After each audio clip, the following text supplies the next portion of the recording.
What is up, people? Welcome back to the channel. We got another product video for y'all today, and we are doing one of my favorite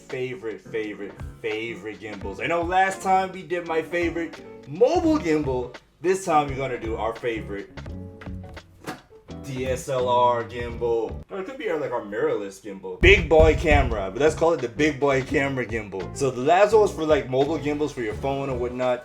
This is for the big boy cameras, like what you see right here. I gotta say, this one's a dope one. The Weebill 2. Let's get to it.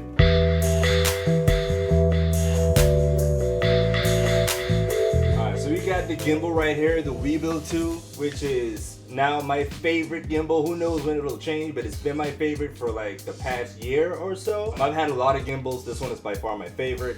I like how sturdy it is. You know, I like my sturdy products, and it fits my hands perfectly. And you know, I always say I got big hands, and you know what they say about dudes with big hands? They make excellent photographers. But anyway, yeah, we got the stand right here, like the tripod, which is pretty cool, and it doubles as another purpose, which we'll go over in a bit. And then you have your controls on the side here. A lot of people do not like the placement of these controls because it does make it a little bit awkward. You have like your knobs here. It's not awkward for me because, like I said, I got big hands and I can reach all of them. But it could be a little bit awkward, but with practice and once you get comfortable with the gimbal itself, it's no biggie. You got your joystick right here, which controls the actual camera, which we will mount in a bit so I can show you guys. And you got your power button, you got your different features right here.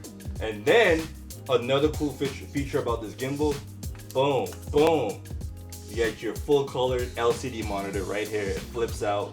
You can flip it back like so. All you have to do, boom, and boom, flips out. It's a full colored LCD monitor, which is pretty cool. You can connect it to your camera or the gimbal, and you have like more access to controls like that. And you have your pan axis motor. Everything is pretty self-explanatory. Tilt axis motor right on top of here. Also, what I like about this gimbal, setting it up is super easy. I've had gimbals where like you first had to balance the camera before you turn on the gimbal, and then if you don't balance it correctly, the gimbal just like it freaks out. It just like it struggles to even to compensate for your bad balancing. But this one does. It compensates however you mount your camera onto this. It'll compensate for whatever weight or whatever you balanced it as, and then it does a pretty good job.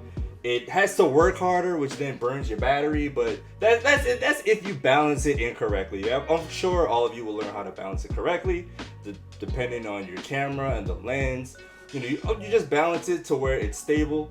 In fact, let's do that right now. All right, so we mounted the camera, and it should be just like this. I don't have the gimbal turned on or anything, and it's balanced. So once you put your camera on, you have to make sure that it's not tilting any which way. Like, it has to be centered, and that's where you get the best results for your video. You make sure that it's not tilting too much to the left, too much to the right. Make sure it's not tilting too much forward or too much back. So make sure like when you put it on, it doesn't like tip or anything.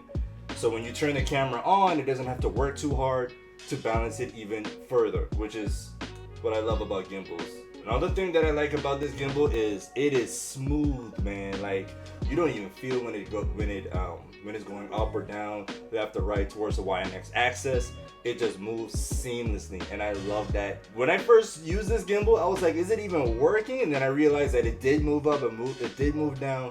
It's pretty cool. And also, what I like about this camera is actually, see, you don't even hear it. You don't hear it at all. And it's moving.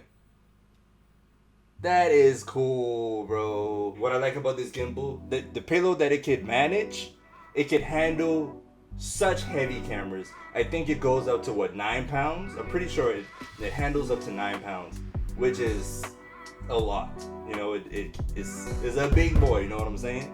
And also what I like is, what I was saying earlier, this tripod doubles as kind of use your gimbal like this. You know, like if you wanted to go down and get those really low angles, you could do it that way and it still functions. Really stabilizes really well if you wanted to use it like this. This gimbal does everything, man. So those are the pros. We should talk about the cons. Now for the cons, the internal battery is not replaceable. You could recharge it when it dies, but as we all know, batteries itself has to die at some point, to the point where you can't even recharge it.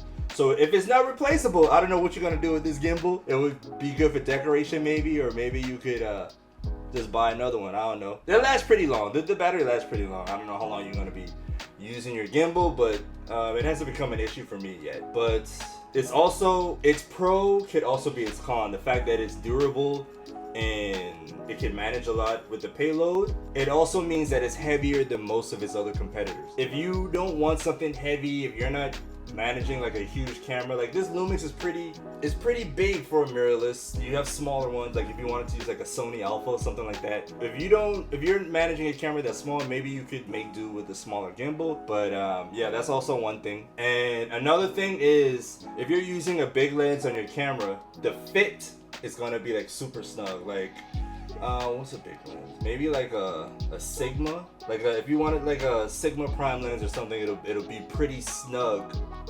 and tight. It'll be a tight fit. So if you're using like a big lens for your video, I don't know why you would need something that big. I don't know. But if you just were like, you know, I want to use a big lens, it'll be pretty snug. You may want to look into another gimbal. Oh, another pro. The battery life is actually pretty good. Once you charge it, it lasts 10 hours. Like 10 hours as in continuous shooting. You could maybe charge this once a week if you only do like what 2 to 3 hour shoots a week or something like that. The battery life is really good. So yeah, that's it for the gimbal itself. Also, what I don't like, what most gimbals have, is a case. It doesn't come with a case. It does come with this thing, which could maybe be a case, but there's like no handle or anything like that.